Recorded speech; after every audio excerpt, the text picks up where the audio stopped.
ça fait des années que je promeus, Oui, oui. on va dire, la transformation numérique des entreprises et d'ailleurs des établissements publics.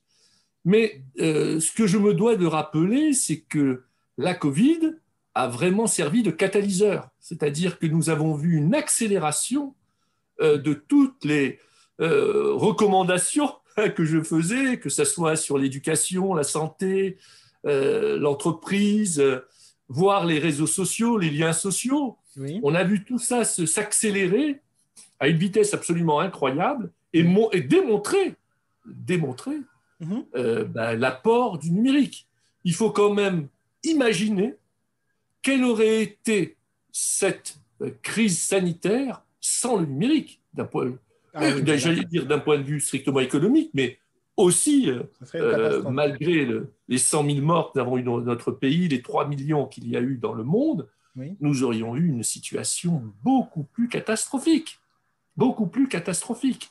D'accord. Donc, je crois qu'on peut se réjouir de voir que dans un contexte comme celui-là, eh bien, on a pu continuer à faire des études à distance, on a pu se soigner à distance, on a pu télétravailler. Il faut savoir que justement pendant cette période dont j'ai décrite tout à l'heure, en mars 2019, Oui. En mars 2020, pardon, en quelques jours, les 3700 salariés d'Open se sont mis en télétravail Ah, donc pratiquement et le ont pu 100% sauver leur du. entreprise. D'accord, 100% du personnel. Ah, 100% du personnel s'est mis en waouh. télétravail. Alors, nous avons eu, après une période difficile, parce que certains clients ont un peu paniqué, ont arrêté des projets, donc il a fallu trouver des solutions. Mais globalement, nous avons pu permettre à tous nos salariés de travailler dans d'excellentes conditions. Alors évidemment, je ne vais pas sous-estimer Mhm. les difficultés que représente le télétravail quand on est père et mère de famille avec 3 enfants dans un 60 mètres carrés à Paris. Oui, oui. Évidemment, c'est dur. Mais une fois que l'on a dit ça, imaginez la situation de cette crise sans ces opportunités. D'abord, je pense qu'il y a des tas de sociétés qui auraient disparu. Un Il y chômage de aurait eu masse. Oui. Oui. un chômage de masse. Il y aurait eu un arrêt monstrueux de De l'économie. l'économie, oui. Bon, on ne peut pas, franchement, sabler le champagne, il ne faut pas Mhm. exagérer, mais on peut dire que les dégâts ont été limités.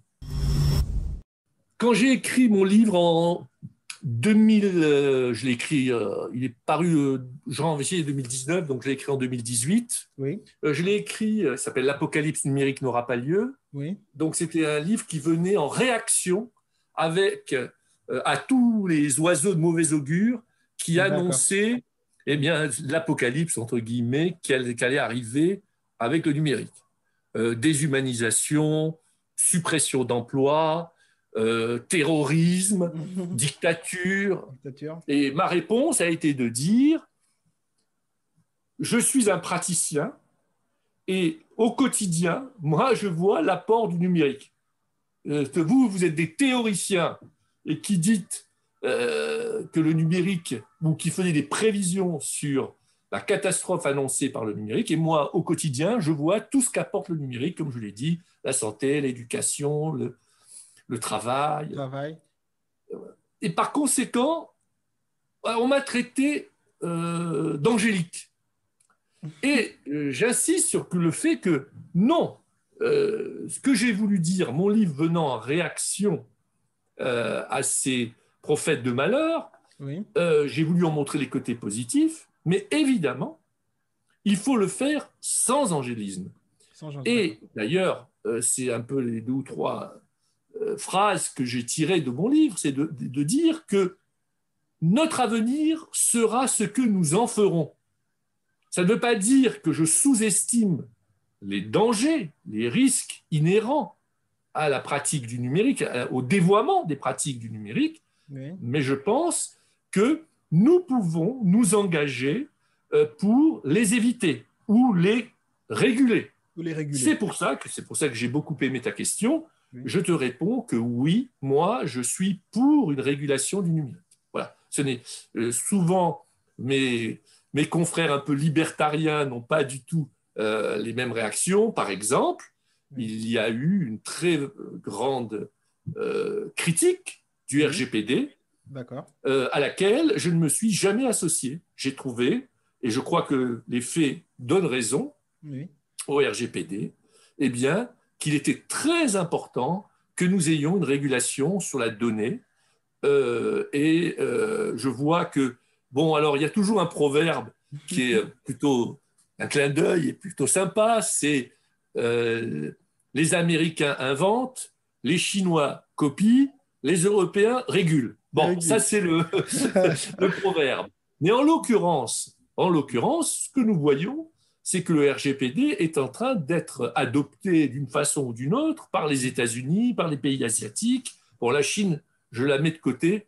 Oui. Elle n'a pas attendu, juste pour rappel, Oui. la Chine n'a pas attendu le numérique pour être une dictature.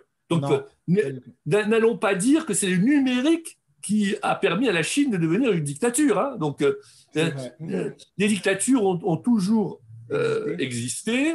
Il y a toujours eu des blocs qui se sont affrontés. Oui. Et le numérique, au milieu de tout ça, n'est qu'un outil. Alors peut-être qu'il accélère certaines choses, ce n'est Oui. pas faux, mais ne lui attribuons pas des responsabilités qu'il n'a pas. Qu'il n'a pas. Et j'en profite aussi pour insister sur le fait que je me suis réjoui quand la semaine dernière, la Commission européenne a annoncé une première régulation sur l'intelligence artificielle, parce que je considère que l'intelligence artificielle et la donnée vont être les outils d'une révolution majeure qui ne fait que commencer, Oui, oui. et qu'il est très important eh bien, qu'on l'utilise avec éthique.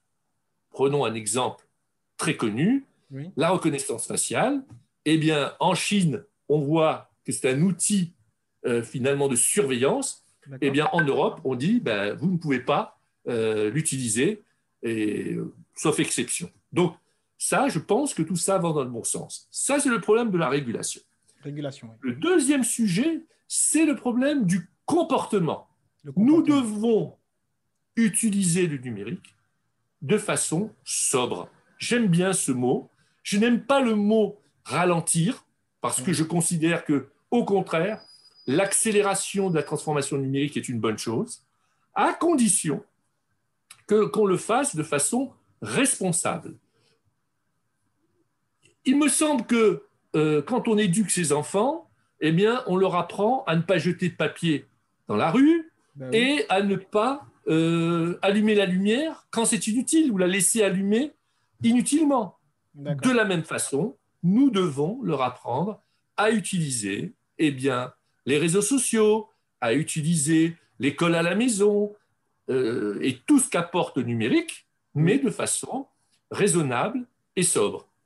Et cela n'enlève pas la responsabilité des producteurs du numérique, dont Oui. Open fait partie, Oui. Oui. pour travailler à une réflexion sur ce qu'on appelle l'éco-conception, de façon à ce que la conception même des logiciels développés intègre cette notion de responsabilité et de sobriété, y compris, en particulier pour les clouders, dans l'hébergement des données. Donc il y a tout un ensemble global à faire pour répondre à tous ceux qui veulent faire ralentir ou arrêter la progression du numérique Du numérique. avec ces prétextes qui ont une certaine légitimité, mais qui, pour moi, ne doivent pas être un frein, ne doivent pas être une résistance. Et pour autant, il faut les adresser. D'accord. Mais dans une économie qui se financiarise, est-ce qu'il n'y a pas un risque, si nous, on suit les règles, on est responsable et sobre, il n'y a pas un risque d'être vassalisé par les autres continents, l'Asie, l'Amérique? Parce que est-ce qu'eux suivront les règles de responsabilité et de sobriété? C'est évidemment le bon contre-argument. En effet, si l'Europe va suivre des règles et puis que la Chine va faire de la biologie, de l'intelligence artificielle sans éthique, ça pose un souci. Mais enfin, je vais montrer, d'abord, je pense que ces affrontements de civilisation ont toujours existé. Toujours, oui. Et il me semble que quand il y a eu la guerre froide, on avait d'un côté, on va dire, un bloc de liberté, même si on peut le critiquer, mais enfin, de liberté, et de l'autre côté, un bloc qui était plutôt dictatorial. Dictatorial, oui. Moi, je me souviens, tu es trop jeune, mais moi, je me souviens, on était tous en admiration devant les performances des nageuses d'Allemagne de l'Est. Oui. Bon, et puis, on s'est aperçu qu'elles étaient toutes dopées de façon absolument dingue. D'accord. Bon, le résultat des courses, c'est quoi? Le bloc de la liberté a gagné quand même. D'accord? Donc, et la méthode n'a pas été de dire, eh bien, on va faire comme eux. D'accord. Non, je me refuse à rentrer dans cette logique qui fait de dire, eh ben, c'est la logique du pire. Eux, comme ils vont faire un dévoiement total de la science et en général, la science, le numérique, la biologie et tout ce qui va avec, alors nous devons en faire autant. Eh bien non, parce que je pense que nous devons nous accrocher à nos valeurs humaines, environnementales et d'éthique. Et je crois, en tout cas, je me sens en phase avec la position européenne sur ces sujets. Je commencerai par un investissement massif dans l'éducation. Je pense que c'est la chose la plus importante pour l'humanité, pour nous préparer à tout ce qui est en train d'arriver, tout ce que nous venons d'évoquer. Et je crois qu'il est absolument nécessaire de faire un plan massif de formation des enseignants, des élèves, des salariés, de tous les citoyens pour revenir à cette utilisation responsable dont on a parlé tout à l'heure. Et je pense que des tas d'enjeux et de problèmes auxquels nous sommes confrontés seraient résolus par cette éducation en amont. Je veux dire, par exemple, et c'est pour ça que je disais que j'étais très impliqué dans la diversité, comment on peut sortir certaines zones de ce chômage absolu, de ces trafics de drogue. Eh bien, je pense qu'un travail énorme sur l'éducation peut permettre de donner un nouvel avenir à toute cette jeunesse à laquelle je crois beaucoup. Un petit garçon de 10 ans qui était à Sarcelles, qui a fait ses études au collège de Sarcelles, au lycée de Sarcelles, qui après a fait sa licence de maths à Villetaneuse, qui après s'est marié avec une femme qui était institutrice à Pierrefitte et à Villetaneuse. Moi, j'ai été prof de maths au lycée technique de Sarcelles avec des élèves très durs. D'accord. Eh bien, avec tout ça, avec du travail, de la volonté, on y arrive. Et tout le monde peut y arriver, j'en suis convaincu. J'ai vraiment une vision, moi, d'ailleurs, je peux en parler puisque je l'ai vécu. Je ne suis pas issu des beaux quartiers, j'avais des parents qui étaient instituteurs. Je vois mes amis, je vois mes élèves, je vois que je suis contre la victimisation. Vraiment. Je pense que oui, c'est plus dur de s'en sortir, évidemment, quand on a des parents qui n'ont pas de moyens et qui vivent Sarcelles que quand on habite à Saint-Germain-des-Prés, évidemment. Mais on a la chance d'être dans un pays où tout le monde peut y arriver. Il n'y a pas de raison. Avec du boulot. Voilà. Et moi, mon engagement, parce qu'on va parler de l'environnement, on va parler de la parité, mais la diversité est aussi pour moi un engagement très important. Et quand je peux aider, je n'hésite pas. Par exemple, je suis très engagé dans la grande école du numérique avec Saint-Plon et j'ai un ami, Bajoub Bayassine, qui est patron d'une école du numérique à Cergy, Sergi, d'accord. avec que des jeunes défavorisés, eh ben, je n'hésite pas à y aller 1 ou 2 fois par an pour les encourager, pour tenir ce discours, parce que, avec ce que tu viens de dire, je pense que, très modestement, je peux servir un peu de rôle modèle. Il n'y a pas de raison. Plus que ça, Oui. plus que ça. Voilà, on Plus peut que y ça. Ouais. arriver. Il n'y a Oui, pas oui, de oui. raison. Et je veux prouver que dans notre pays, eh bien, dont on a la chance d'être dans un pays comme ça, n'importe qui peut y arriver, quoi qu'on en dise. Il faut avoir des parents qui s'engagent, qui te font travailler quand même, Oui, qui bah te oui, soutiennent. oui, Il faut avoir des mentors, et c'est ça le rôle que je souhaite jouer pour tous ces jeunes qui ont des difficultés. oui. Mais il faut y aller, il faut y arriver. La première chose que j'ai dû, à laquelle vraiment je me suis affronté, que j'ai dû surmonter, Oui. c'est d'être lucide avec moi-même.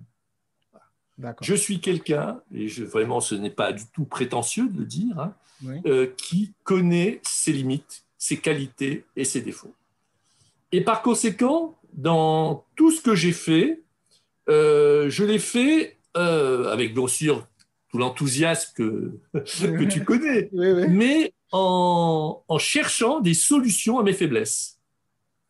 Et je savais très bien quelles étaient ces faiblesses, et donc je les ai compensées en travaillant pour des groupes internationaux, et puis en m'associant avec Frédéric Sebag, qui est, on va dire, mon complémentaire, parce que il fait parfaitement tout ce que moi je fais pas terrible. D'accord, Et d'accord, donc, d'accord. cette lucidité, Oui. hein, et cette humilité, hein, m'a permis de construire ce que j'ai construit en cherchant toujours à m'entourer de gens qui étaient souvent bien meilleurs que moi et à m'associer avec quelqu'un qui a une complémentarité.